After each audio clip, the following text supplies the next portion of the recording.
Hello there, welcome back to the channel. I'm really excited to be here today. Just have a look at this glorious homestead. Gardens, everything else. This is where I run my Nightscape photography on location workshops. And I'm in between two groups at the moment. And I often find myself with a little bit of spare time. Yeah, I know, it's hard to believe, but a little bit of spare time.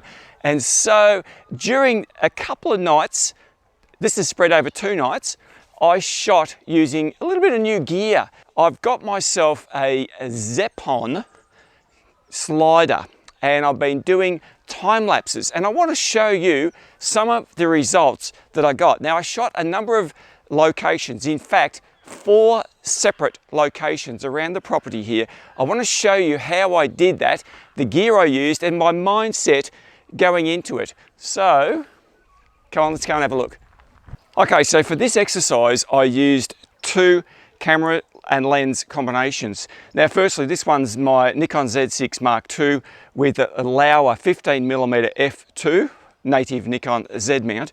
And for this one, a little bit unusual. This is also a Nikon Z6 Mark II camera, but it's the Nikon 35mm f1.8.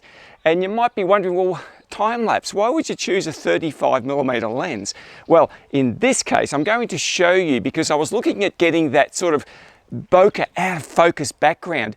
And by having a little bit longer focal length and the option of stopping right down to f1.8, if I choose to, I can then highlight just the foreground and make the stars that sort of jewel in the crown look, that bokeh-y, gorgeous, floating around the sky. And so that's why I chose that. But this 15mm is more your classic wide angle lens. And for time lapse, that's pretty much what would be your go-to setup. Okay, so this is what the Zeapon gear looks like. Now here we have the E800 motorized slider, and you can see it there connected to the app. All you have to do is you can move it along. I'm just using my phone here. So it's an app that controls it. At the moment, I've just got it on its linear slide. Now over here, what you can see is this is the Pons unit, and this is just a rotating base, but it works pretty much like a Serp Genie Mini, if you understand that system. And it just turns around again by the app.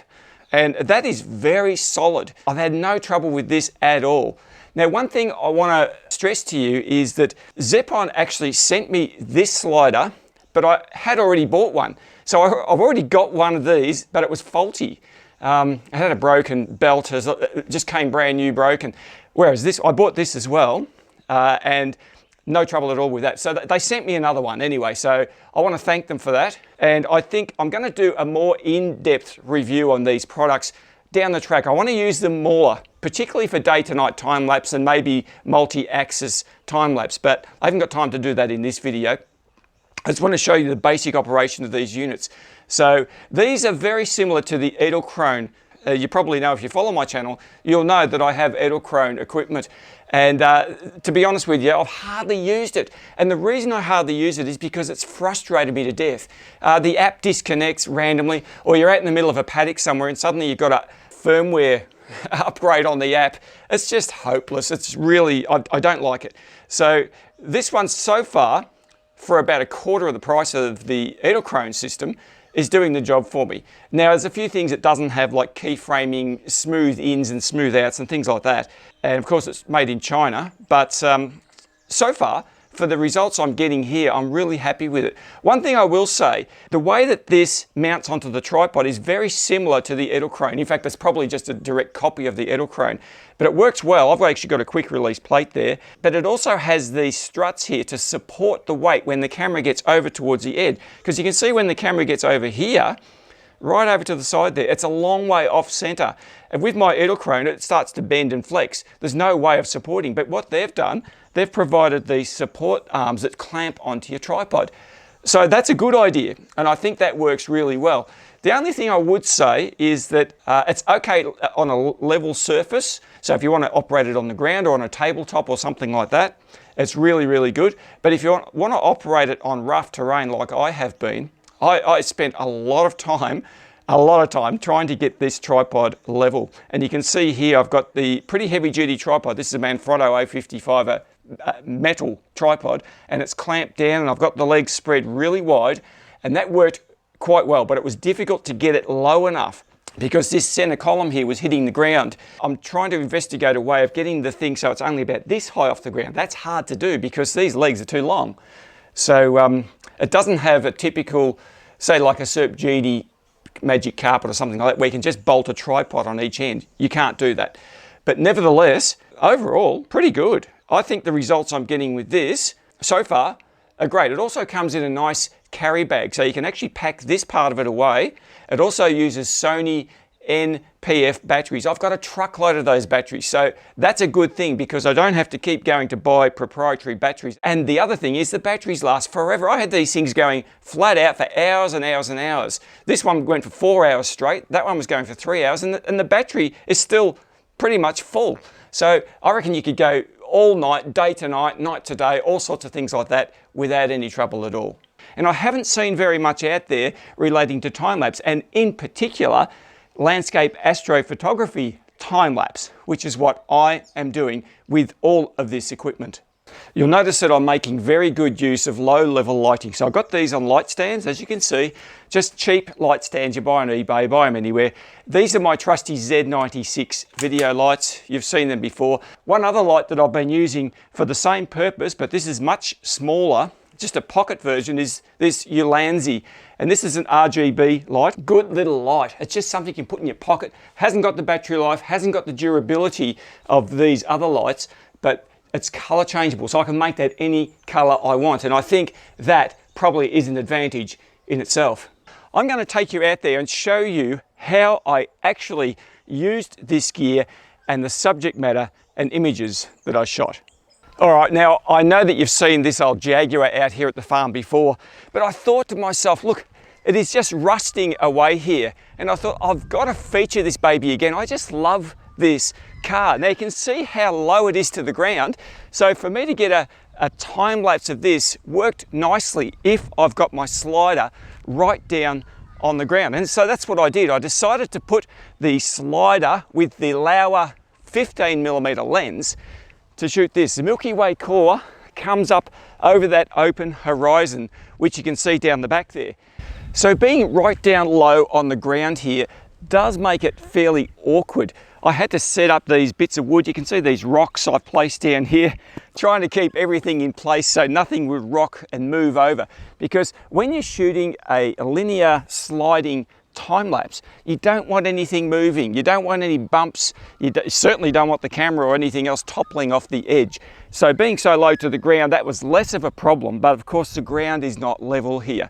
And so as you can see from the establishing shots, it was really low because that vehicle is so low to the ground, I had to get there nice and low. So I used the internal intervalometer on the Nikon Z6 II. I set it to travel over the full length of the slider, which is about 800mm or so, over a period of 4 hours. This relates to about 800 shots. The camera was set to f2.8, 15-second shutter speed with an ISO of 4000, and I set a 3-second interval between shots.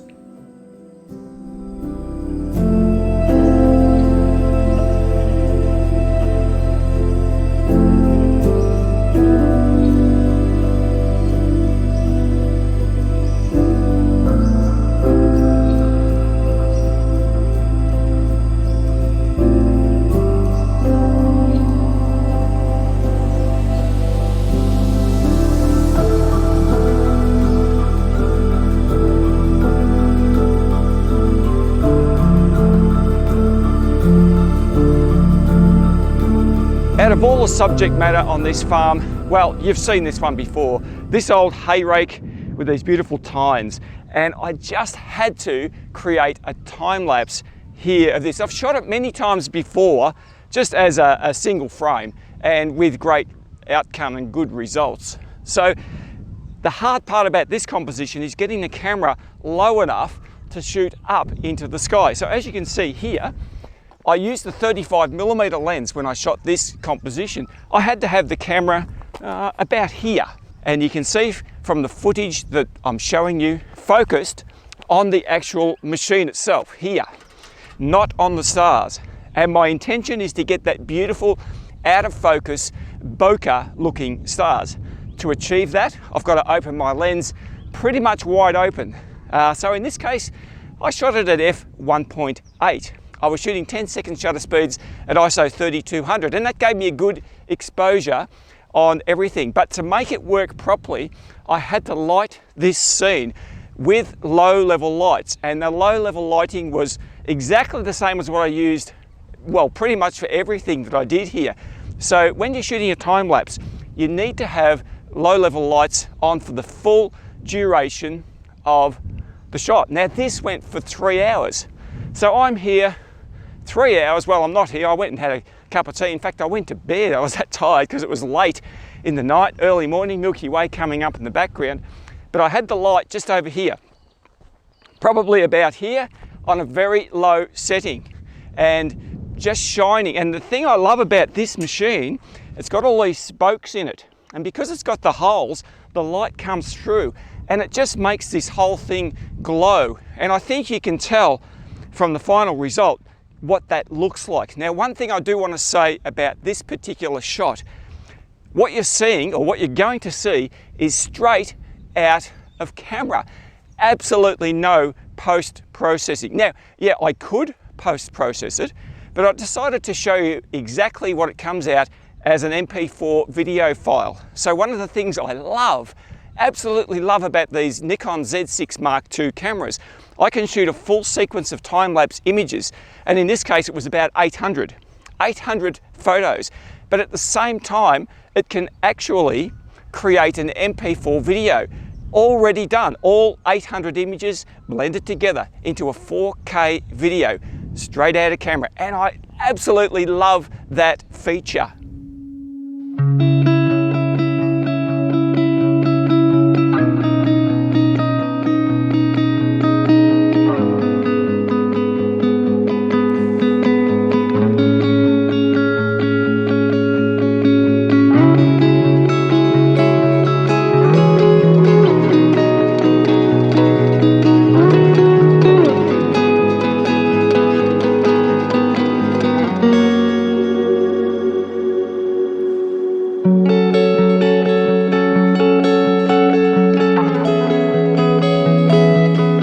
So once again, another subject that you would have seen before if you follow my channel here at Nightscape Images.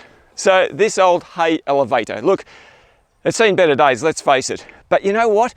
The thing I love about this broken down old equipment is just that you can make something old, rusty, run down, never to be seen and used again into a work of art under the light of the stars. All you need to do is put some light on it. It doesn't take a whole lot. Now in this case, I use my slider again. So I put my slider probably about 2.5 meters back from the front of the machine. And I had my 2 off-angle low-level lights. So I used my Z96s set on a very, very low level. It doesn't need to be much. One over there, probably about 12 or 13 meters away that way, about the same this way. So they're off cross-lighting this subject. What I'm looking for there is to get the light to kiss the top of this grass. There's a lot of grass around here, so I want the light to just touch it. I don't want it to be lit from above, so it's more side light. And that gives you a nice, I guess, dramatic overlay. And of course on the subject itself, well, have a look at it. It's got all these gears and sprockets, all sorts of great goodies. There's even weeds and everything growing in there. So I did the same thing I did with the Jag, pretty much exactly the same settings. f2.8, ISO 4000, 15-second shutter speeds. I had a 3-second interval between each shot. Time lapse sliding from about here to about here. It's only about 800, 900 millimeter travel, but it's enough to give you the impression that everything is changing.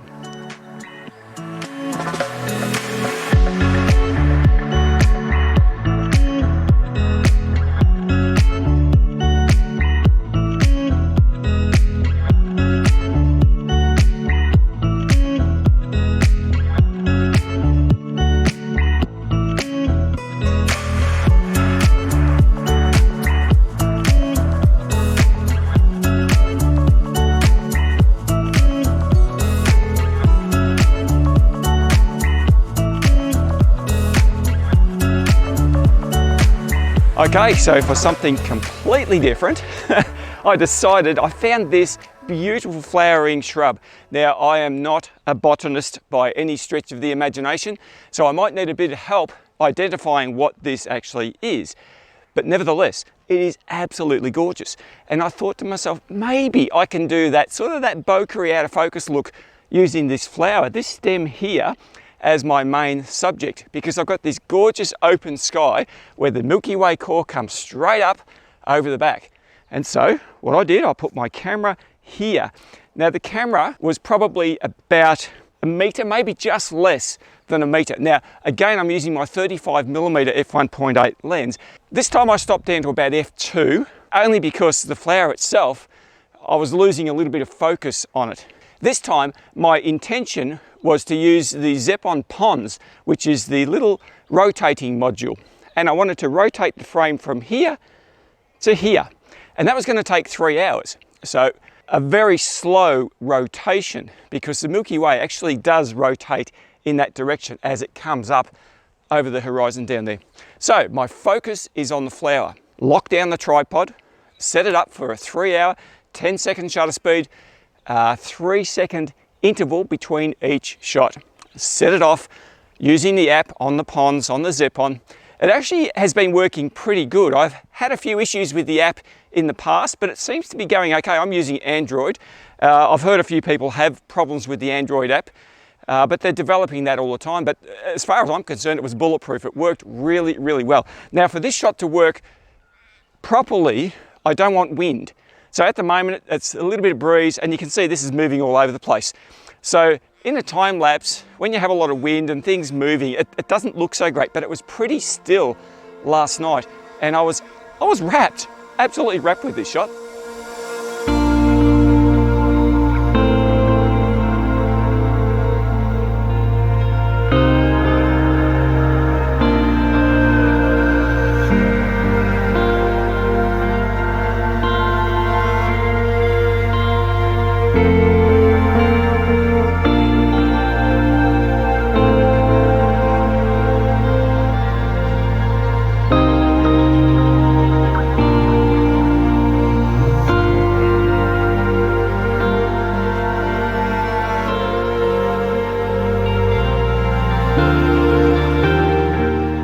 So I hope after all of that, you've got a better idea of the way that I approach shooting these motion time lapses and, well, even just standard standalone time lapses. You can see the results can be very impressive.